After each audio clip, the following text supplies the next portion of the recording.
welcome back everyone to another video. So I got Brembos for the car. Not actually, but I got Brembo brake pads and I got stop tech rotors. It's close enough. They don't make a big brake kit for the core for the rear. I do have the Brembo big brake kit for the front. Eventually, hopefully someone will create a big brake kit for the rear for the cords. So until then, we're sticking with this. So I got a stop tech slotted drill rotor. They were $100 a pop. And then I got Brembo brake pads from AutoZone for like 35 bucks. The reason why I went with these is because that way it will match the front rotor because they're just cross drilled. So I want to make sure it's symmetrical and close enough, so we're gonna go with these.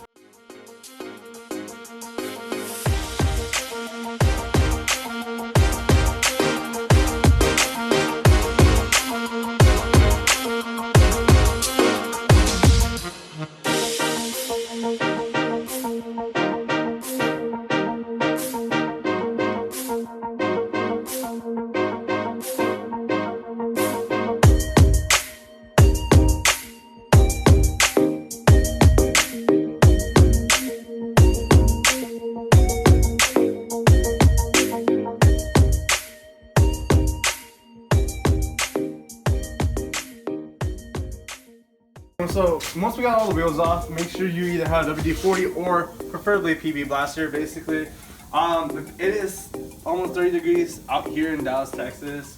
So the bolts are gonna be pretty tight on. I sprayed WD-40 everywhere on all the bolts. So there's gonna be one Phillips screw that's gonna be right over here.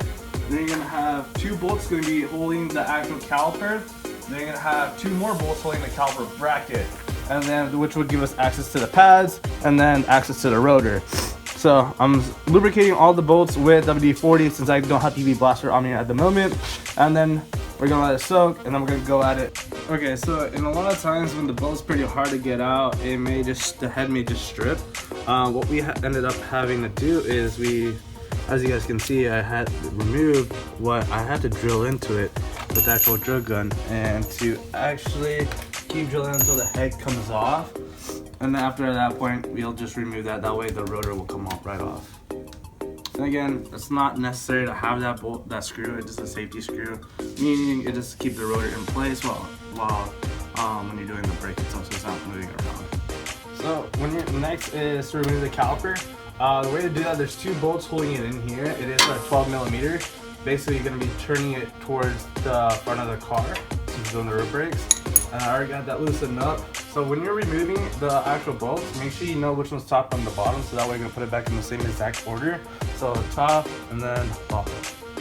So with the 2013 and up, which to 2018, they redesigned the parking brake. So usually you'd be able to take out these two 12mm bolts, topper would come straight off, but now you have to here's the e-brake line. You have to remove this one little bolt that goes right over here, which is a 12mm as well. Alright, so now we went ahead and removed that little 12mm bolt, which gives us access to remove the actual caliper. Now we're just gonna go ahead and rest it right here. Just make sure that you're not damaging that cable.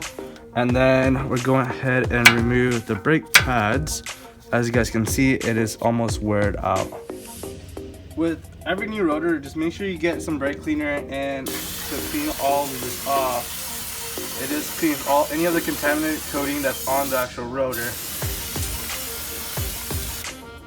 And then this will just dry out right away. You can even take a cloth and then just wipe it down really quick. Okay, so now we got the rotor back on, and now we got the caliper bracket. We're just gonna reuse the same noise canceling shimmies, and then now we're just gonna pop on the brand new Brembo brake pads. Again, just to show you the before and afters, this is the difference between the stock ones and now the new aftermarket Brembos. And now it actually has a way to escape heat. The old ones didn't have that. Go. So after we got everything back in, we got the brake pads, the shims, the bolts. Now we gotta fit the caliper back on. But in order for us to do that, we gotta push the piston back in. It's not like any other piston where you can put like a wrench in the C-clamp and then turn the C-clamp and pushing the piston back in. There's like this one little tool I picked up from AutoZone. There's some other ones on eBay, Amazon as well. Basically, it goes with these notches, and you gotta turn the piston back inwards. So we're gonna go ahead and do that. as you guys can see, the notches on this piece right here will slide into the notches here, and then this will go inside the caliper so it'll get some resistance, and then we'll be able to turn it. We got the piston back in. We put the caliper. Oh yeah, we put the caliper back on. We put the two 12mm bolts back on. Afterwards, since we did that, we got to put the last e-brake housing cable back on, which is right underneath the bottom, right over here. And after that, all you gotta do is pump your brakes. A key reminder when you're doing this as well is when you're putting the pushing the piston back in, make sure you open up your brake fluid so that way the fluid will come up. That way there's no pressure buildup inside. As you guys come in, here's the rotor, and I want to show you. This is the one that we are removing for the e-brake for the caliper to actually come off. It's a 12mm bolt. I don't know if you guys could see it earlier before, but this is it. So that's basically it for today's video. Got the brakes, pads, and rotors back onto the car. Got the new tool to put the piston back into it. But please share, subscribe, and like. We'll catch you guys next video. See you guys.